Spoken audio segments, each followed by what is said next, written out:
미국의 바이든 대통령에 대한 교체 문제가, 후보 교체 문제가 공론화되기 시작했나 봐요. 근데 뭐 방법이 아예 없는 건 아닌데, 본인이 버틴다면은 사실 방법이 없죠. 그런데 지금 상황에서 핵심은 질 바이든이라고 하는 바이든 대통령의 영부인, 그 사람이 결국 핵심이라고 하네요. 우리나라도 그렇지만은 실제로 이 여러 정치인들이 자신의 정치적인 선택을 하거나 그럴 때 상당 부분 이 주요 참모, 어떻게 보면은 뭐 핵심적인 기획자 아니면 책사 이런 존재로서 부인 혹은 부인에 준하는 이런 사람들이 마크에서 역할을 많이 하는 것 같아요. 사실 누가 봐도 바이든의 저 상태로는 말을 이해하지도 못하고 행동이 느리고 인지 능력에 문제가 있고,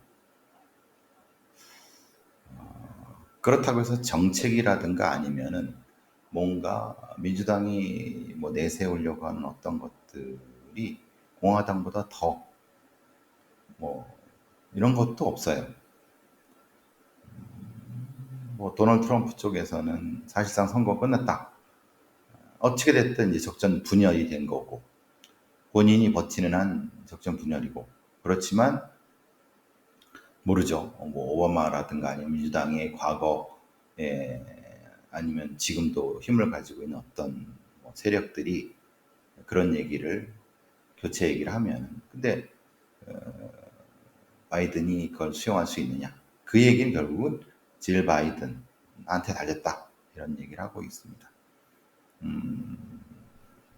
뭐 부인이 주요 참모라는 것이 그렇게 부정적인 건 아닙니다. 공개적으로 토론과 공개적인 어떤 투명한 어떤 절차만 밟는다면은, 그런데 대부분의 경우는 특히 우리나라 같은 경우에 대통령이 누군지도 모르겠는 그런 상황은, 이거는 이제 소위 비선 논란이 되는 거죠.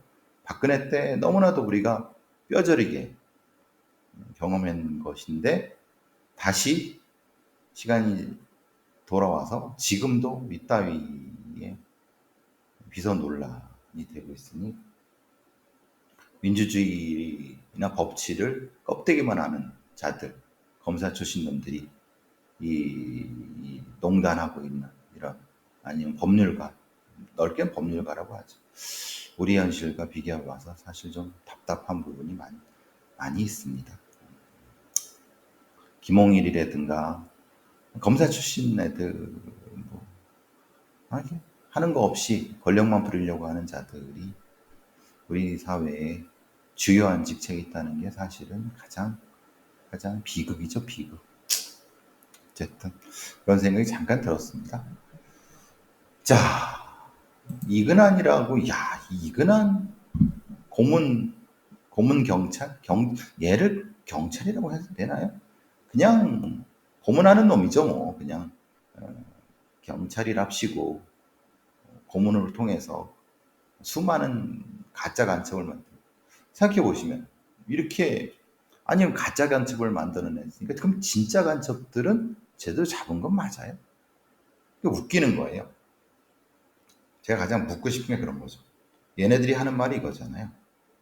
소위 공안에 있던 애들이라든가 뭐 소위 검사들이라든가 뭐 이런 경찰들, 주요한 있었던 뭐 이런 애들은, 야, 우리가 실수는 했어도 그래도 우리 사회에 주요한 수사라든가 아니면 간첩 이런 것들을 잡았고, 아주 그 중에 일부에서 실수를 한 거지라고 하는 거잖아요. 이게 아마 많은 사람들이 이렇게 생각할 거예요. 그런데 저는 묻고 싶습니다. 그게 맞아? 검증해 봤어? 야, 니네들, 어? 니네들이 주장하는 제대로 된 범죄 수사와 정의를 실현했다고 하는데 그 많은 것들을 검증해 봤어?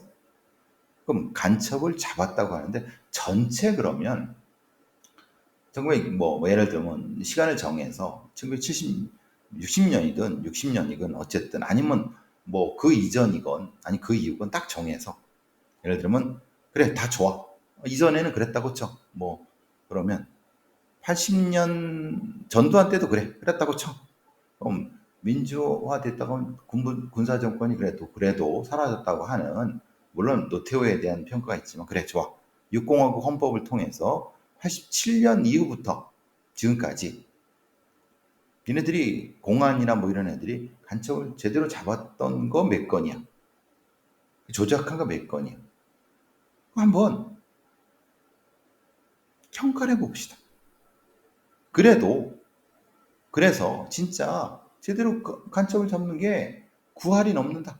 그리고 실제로 간첩 누명 씌우고 이런 거는 실제로는 그 중에 뭐 5%도 안 된다. 그러면 물론 간첩 누명을 썼던 많은 분들이 이런 분들이 억울하긴 하겠지만 그래도 인정해 줄게. 근데 몰라요. 이 새끼들이 도대체 어떤 사건을 어떻게 해서 했는지를 몰라요.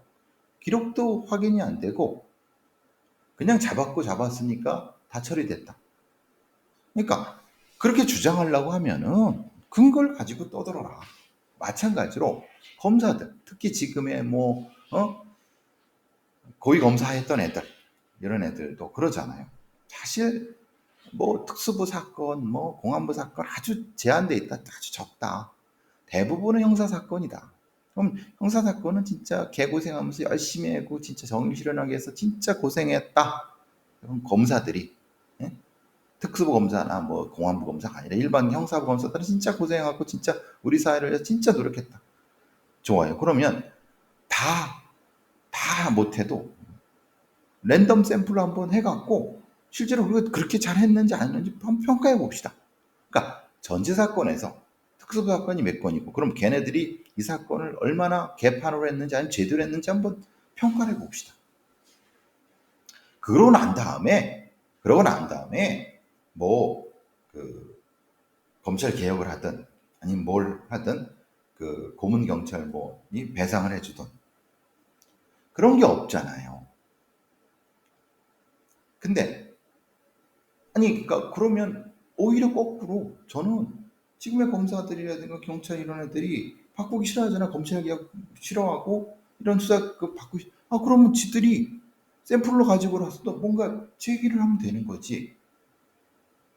조국 혁신당이 검찰 기소권 기소청으로 바꾸고 뭐 이렇게 한다 꿍얼꿍얼거리면 그만하고 구체적인 데이터 내놓지 않고 엊그제 보니까 해병대 무슨 아니면 저기 똥별들 원로 무슨 이 그 군 장성이었던 애들 무슨 애들이 지금 해병 최상위 특별법을 반대한다. 더 이상 군을 흔들지 말라고 떠들어대는데 좋아. 그러면 군사법제도가 엉망이다. 좋아. 그러면 니들이 생각하는 이전에 군사 경찰이든 군 검찰이든 했던 사건들이 있을 거 아니에요.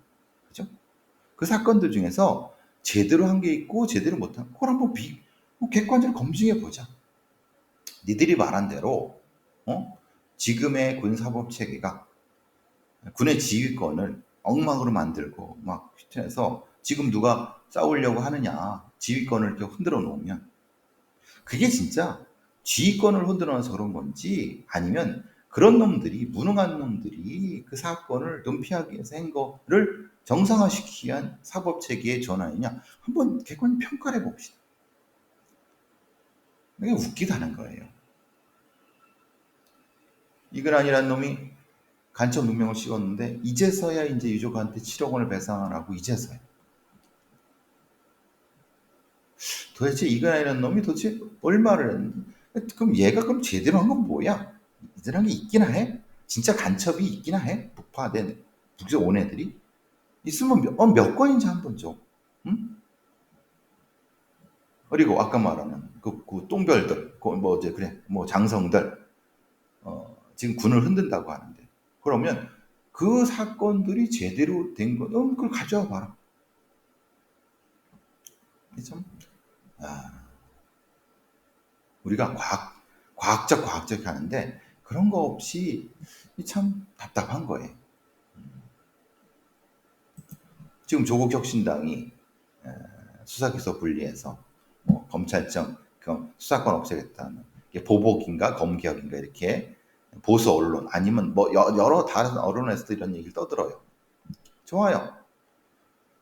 전 그것이 보복의 감정이 없지 않다고 생각해요. 왜냐하면 검사들에 의해서 당한 사람들이 많으니까. 그러면은 정확히 과거에 아니면 이전에라도 진짜 검사들이 제대로 한 게 뭔가 한번 보죠. 그리고 저도 동의하는 거예요. 동의하는 건 검찰한테 수사권을 뺏어갖고 공소청이든 아니 그 중수청이든 경찰한테 지금 경찰 애들 저 무능한 저 저명 적골이잖아. 그러면은 이 거국혁신당이 검찰개혁 법안을 만들 때 핵심적인 것은 검사한테 수사권을 뺏는 것만이 아니라 제대로 된 좀 능력 있는 수사관을 양성해서 그런 시스템 만들고 같이 가야 된다는 거예요. 뺏기만 해서는 분명히 이 부작용, 특히 사보타지, 검찰 출신들 뭐 수사관에 사보타지 분명히 할 거란 말이에요. 그러니까 이것들을 종합적인 대책을 통해서 해야 되는 거지. 그게 참 사실 되게 안타깝다는 거죠. 검사장 출신 변호사들은 뭐 검찰 출신 변호사 뭐 이런 애들은 당연히 지금의 수사가 엉망이 된 건 검경사건 조정 때문이고 뭐 좀 떠들어다니 좋아. 그렇다고 쳐. 그러면 니네들이 생각하기 지금의 체제, 그러니까 말하자면 검경사건 이전의 체제가 잘 됐다는 거잖아. 그럼 잘 됐다는 증거를 한번 보자. 검사들이 수사를 해서 네? 형사과 사건이 다 수사를 해갖고 얼마나 제대로 했는지 한번 평가를 해보자. 그러니까 옛날 게 그때는 되게 잘했는데 문재인이나 뭐 저기 노무현이나 문재인 이런 아무것도 모르는 놈들이 그걸 시비를 걸었고 엉망 만들어놨다는 주장 아니에요. 그럼 얼마나 잘했고 한번 평가를 해보자 한번. 그런 것도 없이 지들 뇌피셜로 검사 출신들 아니 검사들 지들 뇌피셜로 왜 우리들 이렇게 잘하는데 왜 우리를 갖고 못 살거냐 이 지랄이잖아요. 그 야세의 핵심은 그거거든요. 뭐 맞습니다. 미친 개 아니면 개새끼를 통제 장치 없이 두면 개새끼가 밥상머리에 얹어갖고 사람을 물 거예요. 검사들이 그 지랄하고 있단 말이에요. 그런데 그 미친 검사들을 수사권을 뺏어갖고 입막일 해갖고 다른 경찰이나 다른 놈들한테 똑같은 걸 주면 걔네들이 아니라는 보장이 있습니까? 그러니까 말하자면 수사형 능력도 있고 통제도 되는, 그렇지만은 정치인의 어떤 부정부패도 수사를 할 수 있는 이런 정교한 시스템을 사실은 지금 소위 법을 하는 놈들, 뭐 형사법이든 전문 어떤 변호사들 이런 애들은 당연히 기득권과 연관돼 있을 수밖에 없어. 걔들이 떠드는 것도 분명히 기득권의 한계에 들어가 있는 거예요. 그런데 그렇지 않고 진짜 시스템을 중시 여기는 사람들도 있어. 그러니까 그런 부분들을 정확히 분리해낼 수 있느냐. 저는 그래서 범죄수사국이 필요하고 범죄수사국이 필요한데 그들이 흔히 말하는 정치 행정경찰, 정치경찰로부터 분리돼야 되고 그들은 적어도 의회한테 통제가 돼야 되고 그리고 그것 회계 통제가 돼야 되고 그럼 그 수사관들 어떻게 정교하게 잘 능력을 만들어 이런 것들을 좀 세세하게 디테일하게 해야 된다고요. 조국이 지 내키는 대로 떠들어대거나 뭐 박은정 뭐 황운하 이런 애들이 막 떠들어대고 검사 출신 애들 뭐 흔히 말하는 이쪽 조국 쪽에 있는 애들이 떠들어댄다 해서 그렇게 추상적으로 하면은 이거 다 역풍 맞고 다 엉망되는 거예요. 이게 참 몇 번 가르쳐도 들어 처먹으려고 하지 않았니? 뭐 어떡하겠습니까? 이런 식으로 계속 떠들어대야죠. 그죠? 러시아, 유럽에서는 가끔 이런 큰 사건들이 터져 나와요. 실제로 정확히 한번 봐야 될 것 같아요. 19살 때 납치돼서 14년간 성노예가 됐던 러시아의 이 범인놈은 체스키도프라고 하는 놈이고, 피해자는 예카테리나라고 하는 20살 때, 19살 때 납치가 돼서 체스키도프의 집에서 지하 감옥에서 십자가로 묶인 채 강간을 당하고 고통을 받다가 고문도 하고 성적 고문도 하고. 근데 이 체스키도프의 모친이라고 하는 그 발렌티나라고 하는 여자 73세 얘가 우리 아들은 그런 게 아니다. 공범이죠, 쉽게 말하면. 글쎄요. 러시아, 유럽에서만 그럴까요? 중국은 아니, 그렇지 않습니다. 한국은 안 그럴까요? 한국도 생각해 보시면 지적 장애가 있는 여성을 강간하고 이런 거 많습니다. 사건은 안 될 뿐이고, 이런 사건들을 어떻게 찾아낼 수 있을까요? 참 정의가 실종된 사회에서 오히려 힘없는 사람들은 피해 보는 것 같아서 마음이 많이 아픕니다. 자,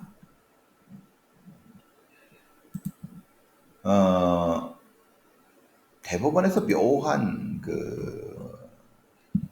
이 파기환송이 나왔는데 이런 겁니다. 어떤 도박 사이트, 불법 도박, 스포츠 도박 사이트를 운영한 놈이 있습니다. A란 놈이라고 치죠. 이 놈은 2013년부터 15년까지 베트남에서, 2016년에는 중국에서 불법 도박 사이트 만들어 운영했습니다. 도박장 개장 혐의죠. 도박 개장죄입니다.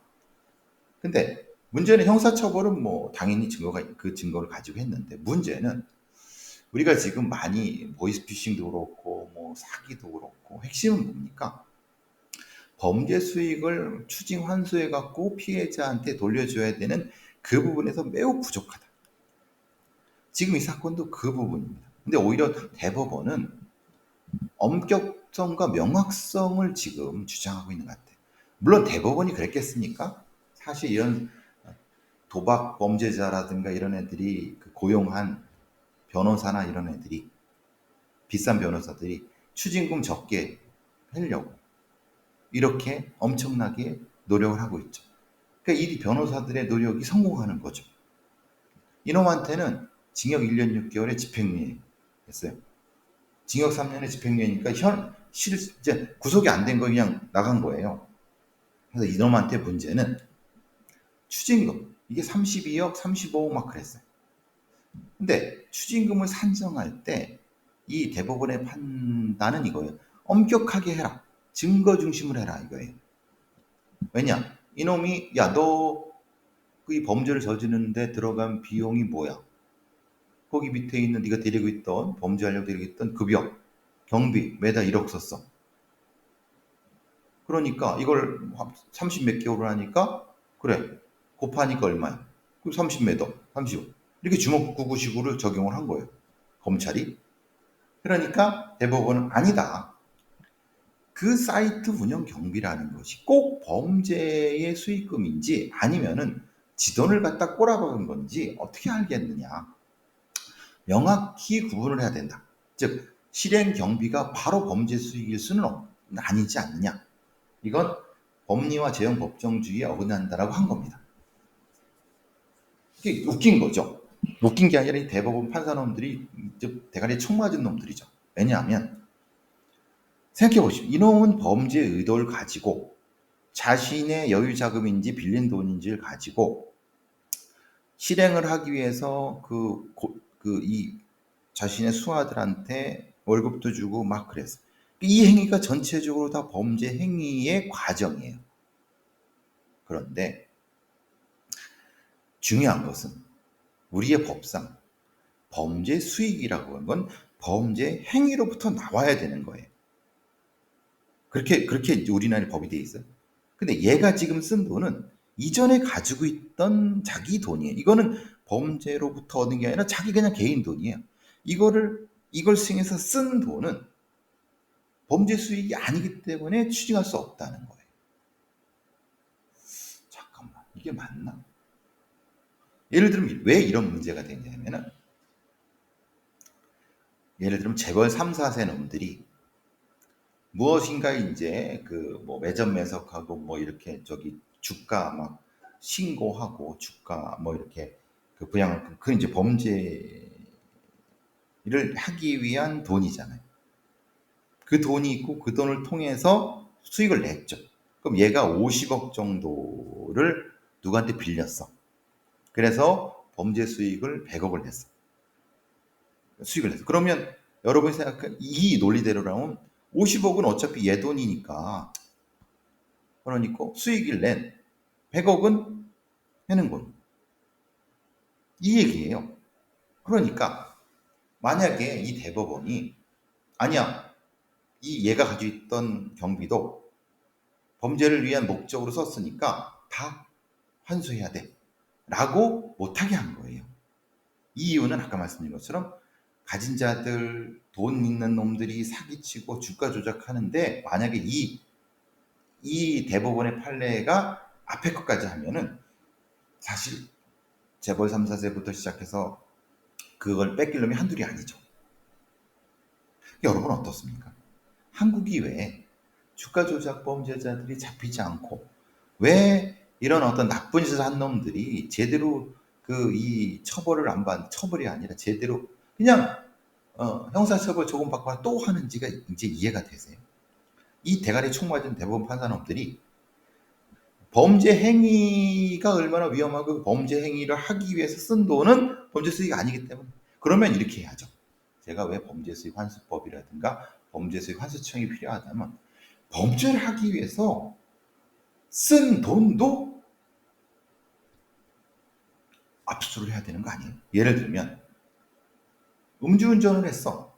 음주운전을 하기 위해서 자기 차를 갖다 쳐박아서 사람을 죽였어. 그러면 그것은 범죄 수단으로서 압수해야 되는 거 아니에요? 그 논리대로라면, 이제 이 논리로면 얘가 지가 범죄를 하기 위해 쓴 돈도 사실은 이건 추징이 아니라 압수해야 되는 거죠. 그러니까 추징이 아니라 압수를 해야 돼. 그러니까 이거를 이른바 이 머리 좋은 그 당연히 그 뭐 판사 출신이나 뭐 법관 출신 놈들이겠죠. 구분해 버린 거예요. 그걸 이 대법 판사 놈들은 옳다구나 하고 이렇게 해갖고, 이게 도대체 누구를 위한 법입니까? 범죄자를 위한 법입니까? 형사법은 엄격해야 되고 명확해야 된다고 하지만, 그것은 억울한 사람을 발생시키지 않기 위해서 그런 원칙이 있는 거지, 이놈은 애초에 범죄를 하기 위해서 그 돈을 쓴 거예요. 이건 억울한 게 아니에요. 그러면 그래서 이 논리가 그겁니다. 징벌적 손해배상이 우리나라는 통하지 않죠. 왜? 범죄를 한 것만큼만 물어주는 거지, 징벌적이라는 것은 이 흔히 말하는 법감정이 아니라고 우리나라의 대가리 총 맞은 대법원 판사나 이런 뭐 법률가로 아는 놈들이, 검사 출신도 그렇고 검사들도 그렇고 그런, 그러니까 범죄가 줄어들지 않는 거예요. 이게 다 연관된 얘기입니다. 그러니까 이런 놈들이, 이런 판사 놈들이 어떻게 저스티스라고 이름을 달고 대법원 판사 짓을 하는지 참 갑갑한 겁니다. 이것 때문에 다시 말씀드리지만, 대법원 판사는 법과 무관한 변호 자격이 없는 사람이 대법원 판사를 하게끔, 저스티스를 하게끔 해야 된다는 거예요. 이건 재판장이 아니라 저스티스가 돼야 되는 거죠.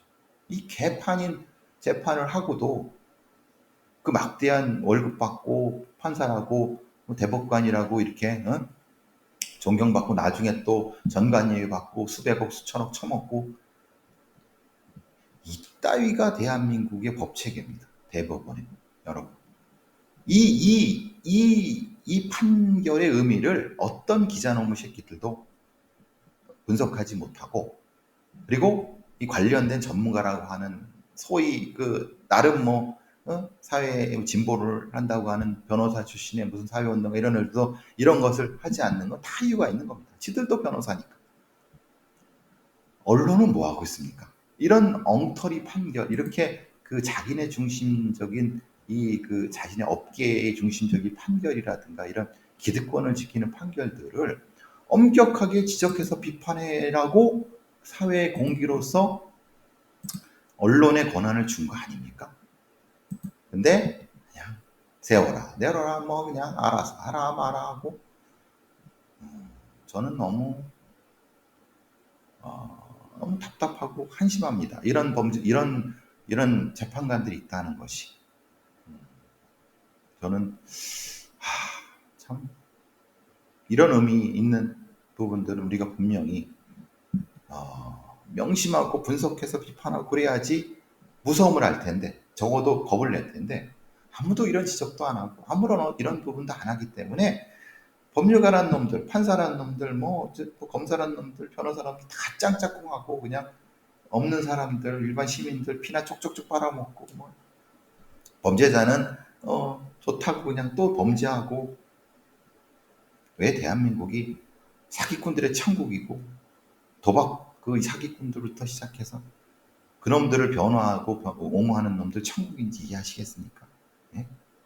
제대로 좀 보세요. 제대로 그 비판을 하세요. 참. 근데 더 열받을 것 같아서 이건 잠깐 쉬었다 하겠습니다.